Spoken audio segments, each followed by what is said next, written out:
ಮಾವು ಮಲ್ಲಿಗೆಯೊಳಗೆ ಸುರಿದಾಡಿ ಎಳೆಗಾಡಿ ಕೋಗಿಲೆ ಕೂಗು ಎಂದು ಸರವಿಕ್ಕಿತೋ. ಅರಸರ ಕಥೆಯಲ್ಲ, ಗುರುಗಳ ಮತಿಯಲ್ಲ, ಬಿತ್ತಿ ಬೆಳೆದವರ ಪಾಡು ಹಾಡಾಯಿತೋ. ಭೇದವ ಮಾಧವ ಕಾಣದ ಜನರು ಓದನು ಅರಿಯದೆ ಗಾದೆ ಕಟ್ಟಿದರು.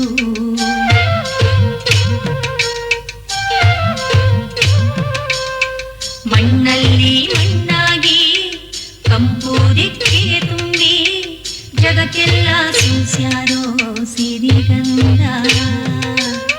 ಜಗಕ್ಕೆಲ್ಲ ಸೂಸ್ಯಾರೋ ಸಿರಿಗಂಧ. ನಮಸ್ಕಾರ. ಸಿರಿಗಂಧ ಕಾರ್ಯಕ್ರಮಕ್ಕೆ ನಿಮ್ಮೆಲ್ಲರಿಗೂ ಸುಸ್ವಾಗತ. ಇಂದಿನ ನಮ್ಮ ಕಾರ್ಯಕ್ರಮದಲ್ಲಿ ಹುಲಿಕುಂಟೆಯ ಕೋಲಾಟದ ಮಾರಮ್ಮ, ಕುರಿ ಉಣ್ಣೆಯಿಂದ ತಯಾರಿಸುವ ರತ್ನಗಂಬಳಿ, ಡೊಳ್ಳಿನ ಕೈಪಟ್ಟು ಮೇಳ ಹಾಗೂ ಸೂತ್ರದ ಗೊಂಬೆ ಆಟದ ಶ್ರೀ ದೇವೇಂದ್ರಪ್ಪ ಅವರೊಡನೆ ಸಂದರ್ಶನ.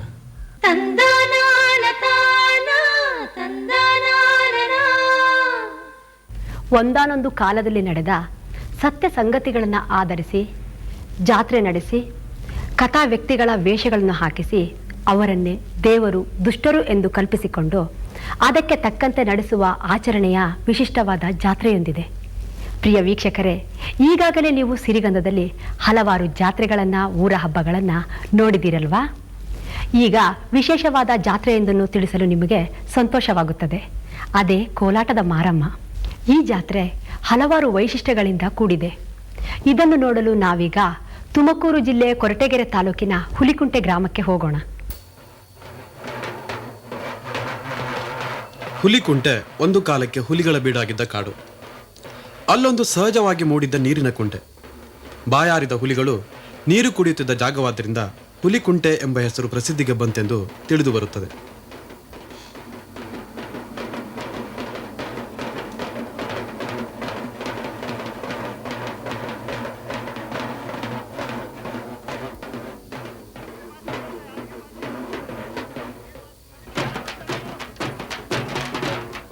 ಹುಲಿಕುಂಟೆಯ ಪ್ರಸಿದ್ಧ ಗ್ರಾಮ ದೇವತೆ ಕೋಲಾಟದ ಮಾರಮ್ಮ. ಈಕೆ ಸುಮಾರು ವರ್ಷಗಳವರೆಗೂ ನೂರಾರು ಕೋಲಾಟದ ತಂಡಗಳು ಸೇವೆಯ ರೂಪದಲ್ಲಿ ನಡೆಯುತ್ತಿದ್ದವಂತೆ. ಆದ್ದರಿಂದಲೇ ಈ ಮಾರಮ್ಮ ಕೋಲಾಟದ ಮಾರಮ್ಮನೆಂದೇ ಪ್ರಸಿದ್ಧಿ.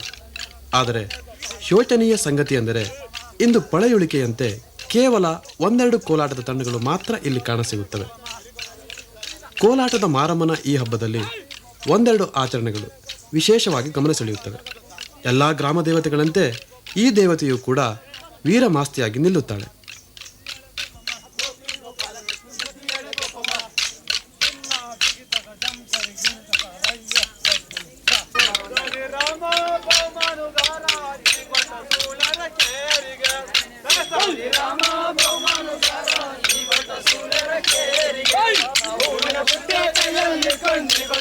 ಹುಲಿಕುಂಟೆಯನ್ನ ಕೊಣವೇಗೌಡ ಆಳುತ್ತಿದ್ದ. ಆತನಿಗಿಬ್ಬರು ಹೆಂಡತಿಯರು. ಕೊಣವೇಗೌಡ ಮಹಾಜಿಪುಣ.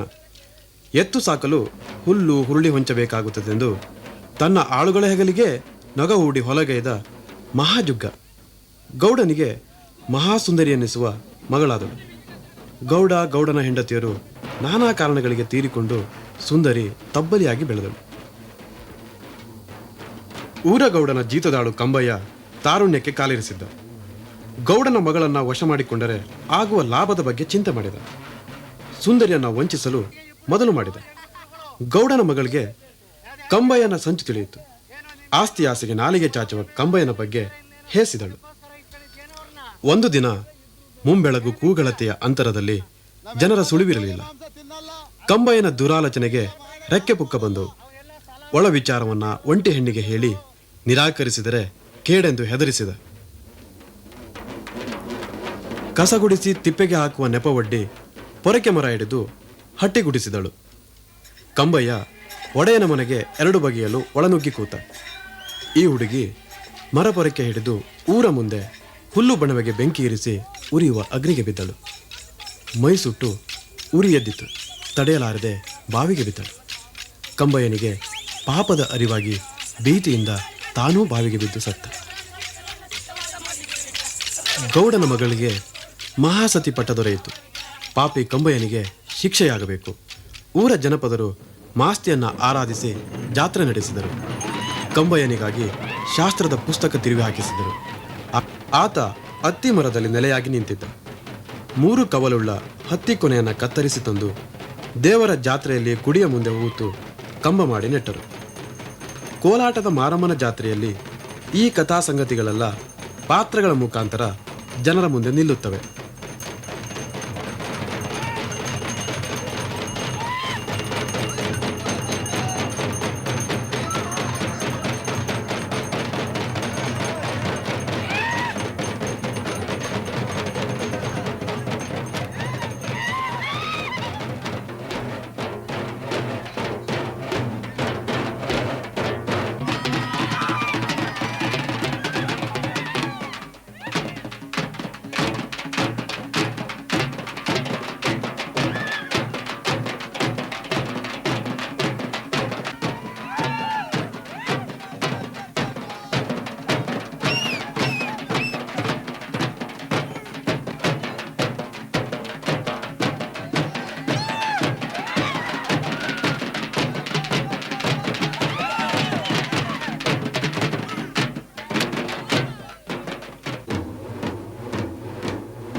ದೇವತೆ ನೀನು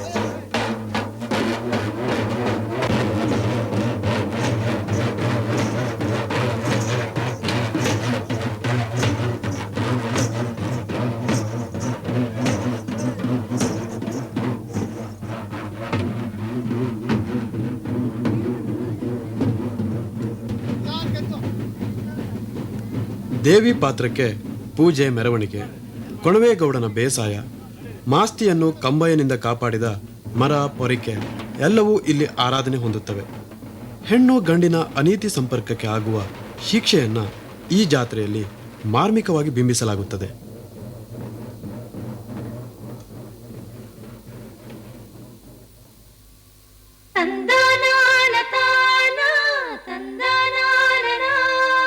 ಗೋವಿನ ಬಗ್ಗೆ ಜನಪದ, ಗಾದೆ, ಒಗಟು, ಕಥೆಗಳು ದೊರೆಯುತ್ತವೆ. ಆದರೆ ಕುರಿಯನ್ನು ಕುರಿತು ಸಿರಿಗಂಧಕ್ಕೆ ಒಂದು ಉದಾಹರಣೆಯೂ ಇಲ್ಲಿಯ ತನಕ ದೊರಕಿರಲಿಲ್ಲ. ನಮ್ಮ ಜನಪದರು ಕುರಿಯಂತಹ ಉಪಕಾರಿ ಮಿತ್ರನನ್ನು ತಾತ್ಸಾರ ಮಾಡಿರುವುದಿಲ್ಲ. ಜನಪದ ಕಾವ್ಯದ ಯಾವುದೋ ಮೂಲೆಯಲ್ಲಿ ಒಂದು ಪದ್ಯರತ್ನ ಕುರಿಯ ಬಗ್ಗೆ ಇದ್ದಿರಬಹುದು. ರತ್ನ ಅಂದಾಗ ನೆನಪಾಯಿತು. ನಮ್ಮ ಜನಪದ ವೃತ್ತಿ ಕಲಾವಿದರು ಕುರಿಯ ಮೃದುವಾದ ತುಪ್ಪಳದಿಂದ ಕಾವ್ಯಕ್ಕೂ ಸುಂದರವಾದ ರತ್ನಗಂಬಳಿಯನ್ನು ಹೆಣೆದು ಲೋಕಕ್ಕೆ ನೀಡುತ್ತಿದ್ದಾರೆ. ಮಾಯಾ ಕಂಬಳಿಯನ್ನೇರಿ ಆಕಾಶದಲ್ಲಿ ಹಾರುವ ಕಥೆಯನ್ನು ನಾವೆಲ್ಲ ಕೇಳಿದ್ದೇವೆ.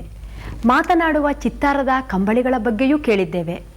ಮಾಯಾ ಕಂಬಳಿಗೆ ಚೆಲುವು ಚಿತ್ತಾರಗಳಿರುತ್ತವೆಯೋ ಇಲ್ಲವೋ ಅದನ್ನು ನಾವು ಕಂಡರಿಯೆವು.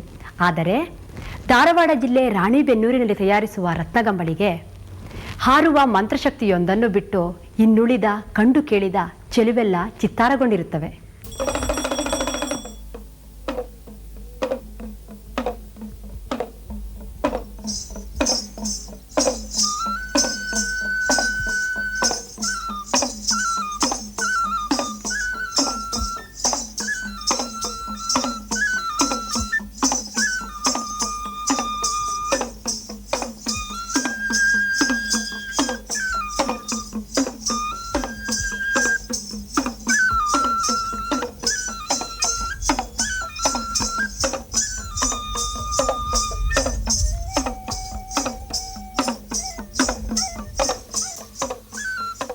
ಜನಪದ ಪುರಾಣದ ಪ್ರಕಾರ ಕುರಿ ದೇವತೆಯೊಂದರ ತಲೆ.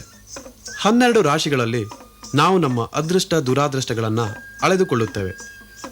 ಅಂಥ 12 ರಾಶಿಗಳಲ್ಲಿ ಕುರಿಯೇ ಮೊದಲನೆಯದು. ಕುರಿ ಎಂದರೆ ಕಡಿಮೆಯಾಗುವುದೆಂದು ಮೇಷ ಎಂದು ಕರೆಯಲಾಗುತ್ತದೆ. ಕುರಿ ಯಜ್ಞಾದಿ ದೇವತೆ ಅಗ್ನಿದೇವನ ವಾಹನ.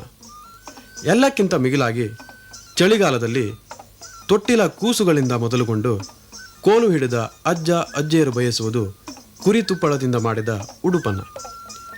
ಕುರಿಯ ಕೃಪೆಯಿಂದ ದೊರೆತ ರಕ್ಷಾ ಕವಚ ಧರಿಸಿ ನಾವು ನೀವೆಲ್ಲ ಋತುಮಾನದ ಚಳಿಯ ವಿರುದ್ಧ ಹೋರಾಡುತ್ತಿದ್ದೇವೆ.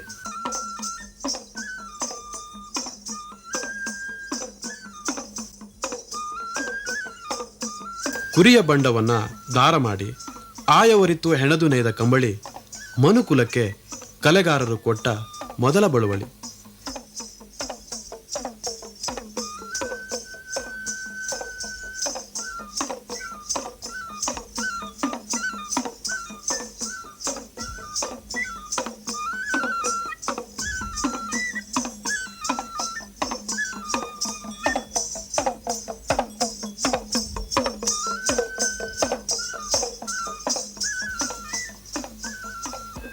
ಗದ್ದುಗೆ ದಾವಳಿ, ಉಜ್ಜುಗಂಬಳಿ, ರತ್ನಗಂಬಳಿ ಎಂದು ನಾನಾ ರೀತಿಯಲ್ಲಿ ಕರೆಯಲಾಗುವ ರತ್ನಗಂಬಳಿಗೆ ಜಗತ್ತಿನಾದ್ಯಂತ ಬೇಡಿಕೆ ಉಂಟು.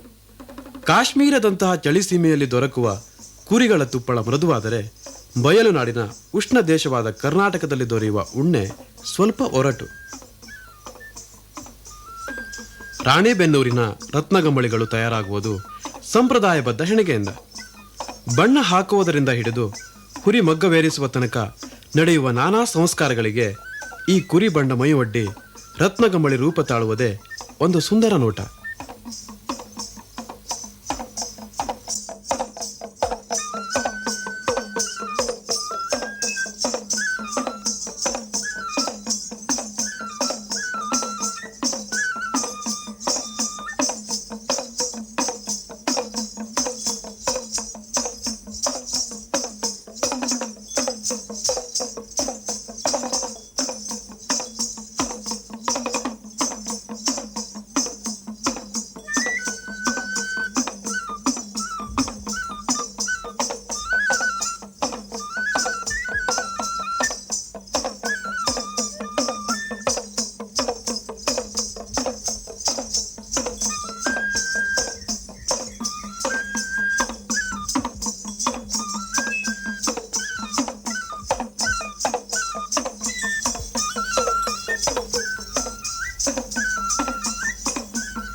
ಗ್ರಾಮೀಣ ಹೆಣ್ಣು ಮಕ್ಕಳ ಕೈಯಿಂದ ಅರಳುವ ಈ ಕಾರಿಕೆ ಶ್ರೀಮಂತವಾದುದು. ಇದನ್ನು ಪ್ರೋತ್ಸಾಹಿಸಿ ಉಳಿಸಿ ಬೆಳೆಸಬೇಕಾದದ್ದು ನಮ್ಮೆಲ್ಲರ ಕರ್ತವ್ಯ.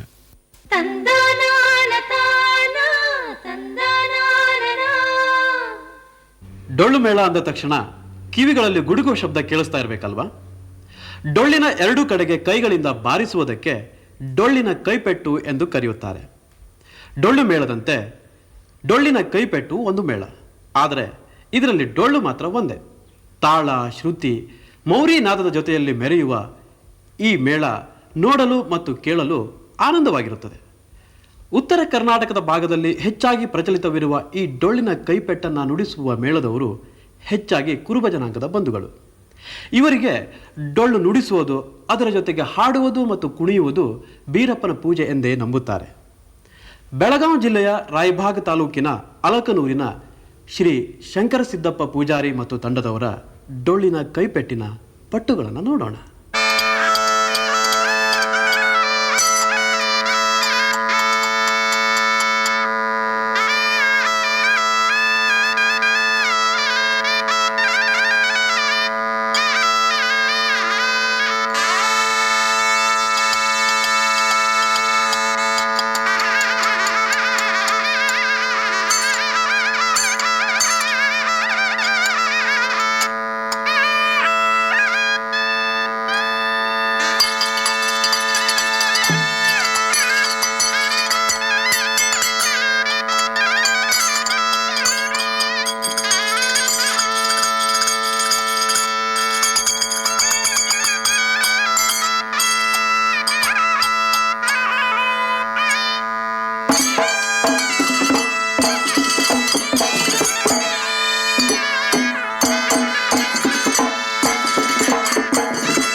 ಕನ್ನಡ ನಾಡಿನಲ್ಲಿ ಪುರಾತನ ಕಾಲದಿಂದಲೂ ರಾತ್ರಿಯ ಶಾಲೆಗಳಾಗಿ ಕಲೆಯ ಮೂಲಕ ಸಮೂಹ ಶಿಕ್ಷಣ ನೀಡಿ ಕುರಿತೋದದ ಜನಪದರನ್ನು ನ್ಯಾಯ ನೀತಿ ಧರ್ಮದ ಹಾದಿಯಲ್ಲಿ ಕೈ ಹಿಡಿದು ನಡೆಸಿದ ಸೂತ್ರದ ಗೊಂಬೆಯಾಟ ಇಂದು ಆಧುನಿಕ ಪ್ರಸಾರ ಮಾಧ್ಯಮಗಳ ವಿಷಗಾಳಿಗೆ ಸಿಲುಕಿ ನಲಿಗೆ ಹೋಗುತ್ತಿದೆ. ಇಂತಹ ಪುರಾತನ ಕಲೆಯನ್ನು ತಮ್ಮದಾಗಿ ಉಳಿಸಿಕೊಂಡು ಬರಲು ಹೆಣಗುತ್ತಿರುವ ಕಲಾವಿದರೊಬ್ಬರು ನಮ್ಮ ನಡುವೆ ಇದ್ದಾರೆ. ಅವರೇ ಬಳ್ಳಾರಿ ಜಿಲ್ಲೆಯ ಹರಪನಹಳ್ಳಿ ತಾಲೂಕಿನ ಹಲವಾಗಿಲು ಗ್ರಾಮದ ಶ್ರೀ ದೇವೇಂದ್ರಪ್ಪನವರು. ಅವರು ಕಲಿತ ತರಗತಿಗಳ ಸಂಖ್ಯೆ 3 ಆಗಿದ್ದರೂ ಸ್ವ ಅನುಭವದಿಂದ ಅರಗಿಸಿಕೊಂಡಿದ್ದು ಅಪಾರ. ಕನ್ನಡ ಮಹಾಕಾವ್ಯವನ್ನು ವಾಚಿಸಿ ಕಾವ್ಯ ಸಂದರ್ಭವನ್ನು ಸೃಷ್ಟಿಸಿ ಬಿಡುವ ದೇವೇಂದ್ರಪ್ಪನವರಿಗೆ ಸ್ವ ಅನುಭವವೇ ಪಾಠಶಾಲೆ, ಅರಿವೇ ಗುರು. ಕುಗ್ರಾಮವೊಂದರಲ್ಲಿ ಜನಿಸಿ 4-5 ದಶಕಗಳಿಂದ ಗೊಂಬೆಯಾಟದ ಕಲೆಯ ಕಂಪನ್ನು ಹರಡಿದ ಶ್ರೀ ದೇವೇಂದ್ರಪ್ಪನವರಿಗೆ ರಾಜ್ಯ ಸರ್ಕಾರ ಮತ್ತು ಜಾನಪದ ಅಕಾಡೆಮಿ ಪ್ರಶಸ್ತಿಯನ್ನು ನೀಡಿ ಗೌರವಿಸಿದೆ. ಬದುಕಿನುದ್ದಕ್ಕೂ ಕಲೆಯನ್ನಲ್ಲದೆ ಬೇರೇನನ್ನು ಕಾಣದ ದೇವೇಂದ್ರಪ್ಪ ಜನಪದ ರಂಗಭೂಮಿಗೆ ಬೇಕಾದ ನಿಜವಾದ ಸೂತ್ರಧಾರ. ಶ್ರೀ ಎಚ್.ಎಂ. ಪ್ರಭುಲಿಂಗಯ್ಯನವರು ದೇವೇಂದ್ರಪ್ಪನವರನ್ನು ಸಂದರ್ಶಿಸಿದಾಗ, ದೇವೇಂದ್ರಪ್ಪನವರೇ, ಈ ಗೊಂಬೆ ಆಟವನ್ನು ನೀವು ನಿಮ್ಮ ವಂಶ ಪಾರಂಪರ್ಯವಾಗಿ ಬೆಳೆಸ್ಕೊಂಡು ಬಂದಿದ್ದೀರೋ ಅಥವಾ ನಿಮ್ಮ ಪರಿಶ್ರಮದಿಂದ ಬೆಳೆಸ್ಕೊಂಡು ಬಂದಿದ್ದೀರೋ? ವಂಶ ಪರಂಪರೆಯಿಂದ ಬಂದ ಹಿಂದೆ ಪ್ರಸಂಗದಲ್ಲಿ ಅವರೆಲ್ಲ ಗತಿಸಿ ಹೋದ್ಮೇಲೆ ಇದು ನಮ್ಮ ತಂದೆಯವರಲ್ಲಿ ಇತ್ತು. ತಂದೆಯವರಿಂದ ಮಧ್ಯದಾಗ ಕೆಲ ದಿವಸ ಮಾಯವಾಗಿಬಿಡ್ತು. ಅದು ನಮ್ಮ ಊರಲ್ಲೇ ಇತ್ತು ಮೇಳ, ಅವೆಲ್ಲ ಹೋಗಿಬಿಟ್ವು. ಹೋದ್ಮೇಲೆ ಮತ್ತೆ ಕೆಲವೇ ದಿವಸ ಅಂದರೆ ಒಂದು 40-45 ವರ್ಷ ಆಮೇಲೆ ಮತ್ತೆ ಈ ಗೊಂಬೆಗಳು ಎಲ್ಲೆಲ್ಲಿಯೋ ತಂದು ಮಾಡಿದರು. ಈ ಅಪರೂಪದ ಕಲೆಯನ್ನು ನೀವು ಎಷ್ಟು ವರ್ಷಗಳಿಂದ ನಡೆಸ್ಕೊಂಡು ಬರ್ತಾ ಇದ್ದೀರಿ? ನಾನು ಮೊದಲೇ ಮೈಲಾರದ ಆಟದಲ್ಲಿದ್ದೆ. ಮೊದಲು ಬಯಲಾಟ ಕಲಿಸ್ತಾ ಇದ್ದವನು ನಾನು. ಬಯಲಾಟಗಳು ಮಾಡ್ತಾಯಿದ್ವಿ. ಆನಂತರ ನಮಗೆಲ್ಲ ಈ ಗೊಂಬೆ ಆಟದ ಬಗ್ಗೆ ಹೆಚ್ಚು ಆಸಕ್ತಿ ಇತ್ತು. ಆದರೆ ನಮ್ಮೂರಲ್ಲಿ ಇರಲಿಲ್ಲ. ಕೋಟಿ ಭರಮಲಿಂಗಪ್ಪ ಅಂತ ಮೈಲಾರದ ಅವ್ರ ಟ್ರೂಪ್ ಇತ್ತು. ಅವ್ರ ಟ್ರೂಪ್ನಲ್ಲಿ ನಾನು ಭಾಗವತ್ನಾಗ ಕೆಲಸ ಮಾಡ್ತಾಯಿದ್ದೆ. ಎಷ್ಟು ವರ್ಷದಿಂದ? ಅದು ಸುಮಾರು 43ರಿಂದ ಆ ಆಟದಾಗ ಇರ್ತಿದ್ದೆ. ಆ ಮಧ್ಯದಾಗ ನಾನು ಈ ಆಟಗಳು ಕಲಿಸ್ತಾನೆ ಇರ್ತಿದ್ದೆ. ಈ ವಿಶಿಷ್ಟವಾದ ಗೊಂಬೆ ಆಟದಲ್ಲಿ ಅದರಲ್ಲೂ ಹೆಣ್ಣು ಗೊಂಬೆಗಳಿಗೆ ಸಲಾಕೆನೇ ಬಳಸ್ತಿರಲ್ಲ, ಯಾಕೆ? ಇದು ನೋಡಿ, ಈ ದಾರದಿಂದ ಈ ಕೈಯೆಲ್ಲ ಮಣಿಸೋಕ್ಕಾಗೋದಿಲ್ಲ. ಇವೆಲ್ಲ ಹೆಂಗೆ ಬೇಕು ಹಂಗೆ ತಿರುಗಿಸ್ಲಿಕ್ಕೆ, ಹೌದಾ? ಇವೆಲ್ಲ ಹೆಂಗೆ ತಿರುಗಿಸ್ತಾವೆ. ಆಮೇಲೆ ಇಲ್ಲೆಲ್ಲ ಈ ಕೀಲುಗಳು ಇವೆಲ್ಲ ಸರಿಯಾಗಿ ಮೂವ್ ಆಗ್ತವೆ. ಇವು ಈ ರಟ್ಟಿ ಇವೆಲ್ಲ ಹೊಳಿತಾವೆ. ಅವೆಲ್ಲ ರಂಗಭೂಮಿಯಾಗ ಸಲಾಕೆ ಉಪಯೋಗಿಸೋದ್ರಿಂದ ಚಲನೆಗಳನ್ನ ಹೆಚ್ಚು ಸ್ಫುಟಗೊಳಿಸ್ಲಿಕ್ಕೆ ಸಾಧ್ಯ ಇದೆ. ದೇವೇಂದ್ರಪ್ಪನವರೇ, ನಿಮ್ಮ ವಿಶೇಷವಾದ ಗೊಂಬೆ ಮೇಳಕ್ಕೂ ಮತ್ತು ಇತರೆ ಬೇರೆ ಗೊಂಬೆ ಮೇಳಕ್ಕೂ ಇರ್ತಕ್ಕಂಥ ವ್ಯತ್ಯಾಸವೇನು? ಹಾಡಿನಲ್ಲಿದೆಯೋ ಅಥವಾ ಕುಣಿತದಲ್ಲಿದೆಯೋ? ವ್ಯತ್ಯಾಸ ಭಾಳ ಮಟ್ಟಿಗೆ ನಮ್ಮದು ಪದ್ಯಾಧಾರಿತ, ಹಾಡಿನ ಆಧಾರಿತ ನಮ್ಮದು. ಕೆಲವರೆಲ್ಲ ಹಾಡಿಗೂ ಮಾತಿಗೂ ಸಂಬಂಧ ಇರೋದಿಲ್ಲ. ಅವ್ರು ಏನೋ ಒಂದು ಹಾಡೇನೋ ಒಂದು ಯಾವುದೋ ಒಂದು ಹಾಡು ಹೇಳಿರ್ತಾರೆ, ಯಾವುದೋ ಒಂದು ಮಾತಾಡ್ತಿರ್ತಾರೆ. ಆದರೆ ನಮ್ದು ಹಾಗಲ್ಲ. ಹಾಡು ಹೇಗಿರ್ತದೆಯೋ ಅದರ ಭಾವನೆ ಅವ್ರು ಮಾತಾಡ್ತಿರ್ತಾರೆ. ಹೋಗುವುದೆಲ್ಲಿಗೆ ಕಂದ ಗುಣ ವೃಂದ ನಿನ್ನಯ್ಯ ಪಾರ್ಥನು ಇನ್ನಿಲ್ಲದೀ ಸಮಯ. ಈ ಅಪರೂಪವಾದ ಕಲೆಯನ್ನು ನೀವು ಇಷ್ಟೊಂದು ವರ್ಷಗಳಿಂದ ನಡ್ಸ್ಕೊಂಡು ಬರ್ತಾ ಇದ್ದೀರಲ್ಲ, ಈಗಲೂ ಪ್ರೋತ್ಸಾಹ ಸಿಗ್ತಾ ಇದೆಯಾ? ಸಮಾಜದಿಂದ ಇನ್ನು ನಾನು ಸಿಗ್ತಾ ಇಲ್ಲ ಅಂತ ಹೇಳಲಿಕ್ಕೆ ನನಗೆ ಅವಮಾನ ಆಗ್ತಾ ಇದೆ. ಸಮಾಜದಿಂದ ಇದಕ್ಕೆ ಪ್ರೋತ್ಸಾಹ ಸಿಗ್ತದೆ ಅನ್ನೋದಕ್ಕೆ ಅವಮಾನ ಇದೆ. ಯಾಕಂದರೆ ನಮಗೆ ಹೇಳೋಕ್ಕೂ ಕೂಡ ಅಸಹ್ಯ ಆಗ್ತಾ ಇದೆ. ಜನರು ಅಷ್ಟು ಇದ್ರ ಬಗ್ಗೆ ತಾತ್ಸಾರವಾಗಿ ಕಾಣ್ತಾ ಇದೆ. ಇದ್ರ ಪರಿಣಾಮ ಆಧುನಿಕ ನಾಟಕ ಸಿನಿಮಾ ನೋಡೋದ್ರಿಂದನೂ ಈಗಿನ ಸ್ವೈರ ವೃತ್ತಿ ಬೆಳೆಯೋದ್ರಿಂದನೂ ಇದ್ರ ಬಗ್ಗೆ ಆಸಕ್ತಿ ಇಲ್ಲ. ಇದು ಭಕ್ತಿಪೂರ್ವಕವಾಗಿ ಮಾಡಬೇಕಾದ ಕಲೆ ಅನ್ನೋದು ಮರೆತು ಹೋಗ್ತಾ ಇದೆ. ಈ ಭಕ್ತಿನೇ ಇಲ್ಲ ಅಂತ ಇನ್ನು ಈ ಕಲೆ ಬಗ್ಗೆ ನನಗೆ ಎಷ್ಟೋ ನಮ್ಮೂರಲ್ಲೇ ಇವನೇನೋ ಇವನೇನು ಕೆಲಸಕ್ಕೆ ಬಾರ್ದನ ಏನೋ ಮಾಡ್ಕೊಳ್ತಾ ಹೋಗ್ತಾರೆ ಅನ್ನೋ ಅಷ್ಟರ ಮಟ್ಟಿಗೆ ಬಂದಿದೆ. ಅಂದರೆ ಹಳ್ಳಿಗಳಲ್ಲಿ ಹಿಂದೆಲ್ಲ ನಾವು ಆಟಕ್ಕೆ ಹೋದರೆ ಬೇಕಾದಷ್ಟು ಪ್ರೋತ್ಸಾಹ ಸಿಗೋದು. ಅವರು ಇತ್ತೀಚೆಗೆ ಏನು ಮಾಡ್ತಾರೆ, ನಾಟಕಗಳು ಮಾಡ್ತಾ ಇದ್ದಾರೆ. ಯಾವ ಸಾಮಾಜಿಕನೋ ಯಾವ ಒಟ್ಟು ರಾತ್ರಿ ಕಳೆ ಅಂತವು ಮಾಡಿಬಿಡೋದು. ಅದ್ರಾಗ ನಮ್ಮ ಆಟ ಕರೆಸ್ಕೊಂಡು ಅದಕ್ಕೆ ರೊಕ್ಕ ಕೊಡ್ಬೇಕಂದ್ರೆ ಯಾಕೆ ನಾವೇ ನಾಟಕ ಮಾಡ್ತೇವೆ, ಇಲ್ಲಿ ನಮ್ಮದೇ ಆಡಿಸ್ಬಿಡಿ ಅಂತ ಹೇಳಿಬಿಡ್ತಾರಲ್ಲ. ಈ ಕಾರಣದ ಹಳ್ಳಿಗಳದ ಪ್ರಯೋಗ ನಮ್ಮದು ತಪ್ಪಿ ಹೋಗಿದೆ. ಗೌರ್ಮೆಂಟ್ ಏನೋ ವರ್ಷಕ್ಕೆ 2-3 ಪ್ರೋಗ್ರಾಮ್ ಕೊಡ್ತಾರೆ. ಕೊಟ್ರೆ ಅದು ಹೇಗೆ ಎಲ್ಲೋ ಒಮ್ಮೆ ಬೀದರ್ನ ಹತ್ರ ಬಾಲ್ಕಿಗೆ ಒಮ್ಮೆ ಕೊಟ್ಟಿದಾರ. ಅವ್ರು ಕೂಡ 2,500 ರೂಪಾಯಿ 3,000 ರೂಪಾಯಿಗೆ ನಮ್ಗೇನಾಗಬೇಕು?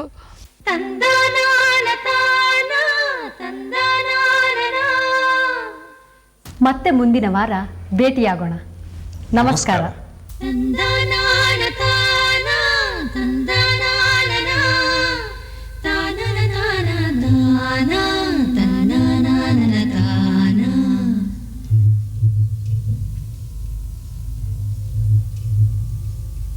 ಕರುನಾಡ ಮೂಡಲಲ್ಲಿ ಬೆಳ್ಳಿರಾಯರು ಬೆಳಗಿ ಬಣ್ಣದ ನವಿಲು ಕುಣಿದಾವು. ತಂದನಾನ ತಾನ ತಂದನಾನ ಸ್ವಾತಿಯ ಮಳೆ ಹುಯ್ದು ಮುತ್ತುಗಳ ತೆನೆಬಾಗಿ ಭೂತಾಯಿ ನೆನೆದು ಹರಸ್ಯಾಳು. ಮಾವು ಮಲ್ಲಿಗೆಯೊಳಗೆ ಸುಳಿದಾಡಿ ಎಳೆಗಾಡಿ ಕೋಗಿಲೆ ಕುಹು ಎಂದು ಸರಬಿಕ್ಕಿತೋ. ಅರಸರ ಕಥೆಯಲ್ಲ ಗುರುಗಳ ಮತಿಯಲ್ಲ ಬಿತ್ತಿ ಬೆಳೆದವರ ಪಾಡು ಹಾಡಾಯಿತೋ. ವೇದವ ಓದವ ಕಾಣದ ಜನರು ಓದನು ಅರಿಯದೆ ಗಾದೆ ಕಟ್ಟಿದರು.